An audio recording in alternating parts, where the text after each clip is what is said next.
माननीय श्री संजय सिंह जी 5 मिनट। धन्यवाद मान्यवर, आपने इस महत्वपूर्ण बिल पे मुझे अपनी बात कहने का मौका दिया।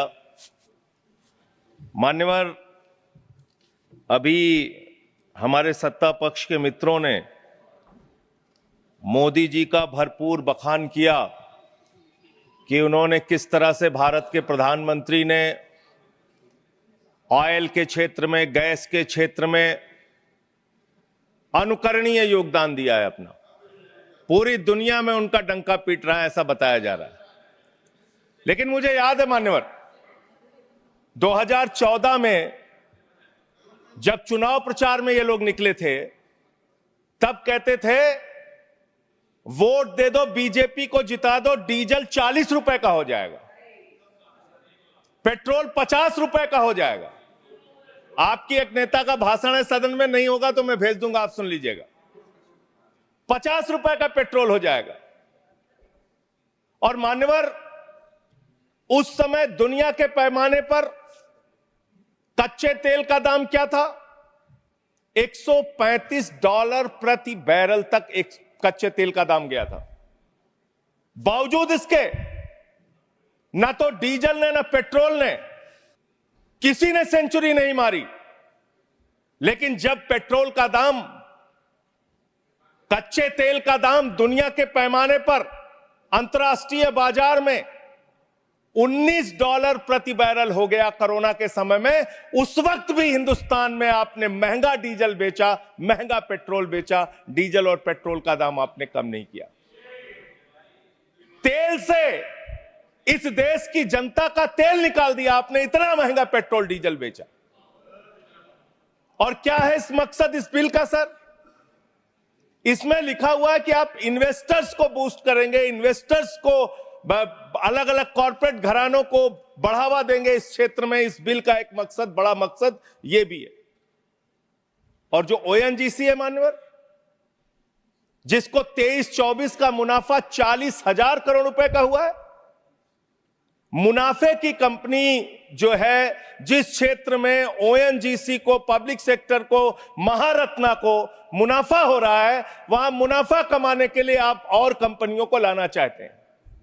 दूसरी बात, इस क्षेत्र के अंदर जो आप ये बिल ला रहे हैं, इसमें राज्य सरकारों के भी अधिकार आप छीन रहे हैं और सारे अधिकार आप केंद्र के पास चाहते हैं, जिससे संघीय ढांचे पर भी चोट पहुंचेगी और राज्यों के साथ आपका झगड़ा और बढ़ेगा इस कानून के माध्यम से। यह फेडरल स्ट्रक्चर के भी खिलाफ है बुनियादी तौर पे, जिसका जिक्र भी बाकी हमारे साथी यहां पे कर रहे थे। मान्यवर, मैं बड़ी विनम्रता पूर्वक पूछना चाहता हूं, आपने कहा पेट्रोल का दाम कम होगा, डीजल का दाम कम होगा। जो बीजेपी शासित राज्य है, उनके 2-3 के ही नाम पढ़ रहा हूं मैं। चंडीगढ़ में आज पेट्रोल का दाम है 100 रुपए। बिहार में आज पेट्रोल का दाम है 105 रुपए। और जिस दिल्ली की आप आलोचना करते रहते हैं, बार हर बात पे आलोचना करते रहते हैं, यहां पेट्रोल का दाम है 94 रुपए। दिल्ली के मुख्यमंत्री रहते हुए अरविंद केजरीवाल ने बिजली फ्री दिया, पानी फ्री दिया, शिक्षा फ्री दिया, इलाज फ्री दिया। महंगाई से लोगों को बचाने के लिए पेट्रोल और डीजल भी सस्ते दामों पर दिया।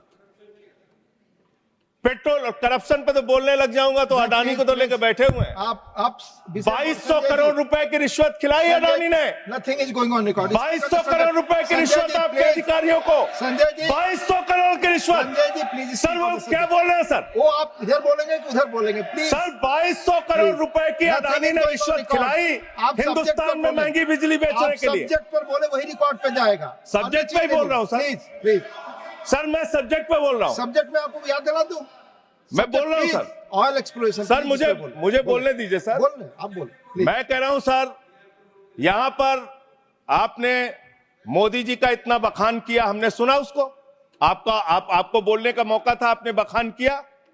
लेकिन जब एक राज्य सरकार के कामों का हम कुछ उदाहरण देने लगते हैं तो इससे आप तुरंत पेट में दर्द होने लगता है। अरविंद केजरीवाल ने बिजली फ्री दिया, पानी फ्री दिया, शिक्षा फ्री दिया, इलाज फ्री दिया, सस्ता पेट्रोल डीजल दिया, चिल्लाने लगे सुनते ही, नो नथिंग, सुनते ही चिल्लाने लगे। प्लीज। और मान्यवर ये मुद्दा है, ये मुद्दा है आपका इसलिए कि आप, खत्म कर रहा हूं सर, खत्म कर रहा हूं, इसलिए कि आपका ध्यान देश में डीजल कैसे सस्ता हो, पेट्रोल कैसे सस्ता हो, इस पे नहीं है। आपका ध्यान तो देश भर में झगड़ा कराने, आपका ध्यान सब्जेक्ट अपने दोस्त अडानी को हजारों करोड़ का मुनाफा पहुंचाने में है, और इस क्षेत्र में भी आप लाएंगे। सर थैंक यू सर, इन्होंने यहां पर पीछे से कमेंट किया, आपने सुना? नहीं, मैंने नहीं आपने सुना मैं सर? आपको सुन रहा हूं, आपने सुना? मैं आपको सुन रहा हूं संजय जी। रिश्वत कैसे ली जाती है इन लोगों को पता है। 2200 करोड़ रिश्वत ली है अडानी से इन लोगों ने। Nothing is going, your time is over.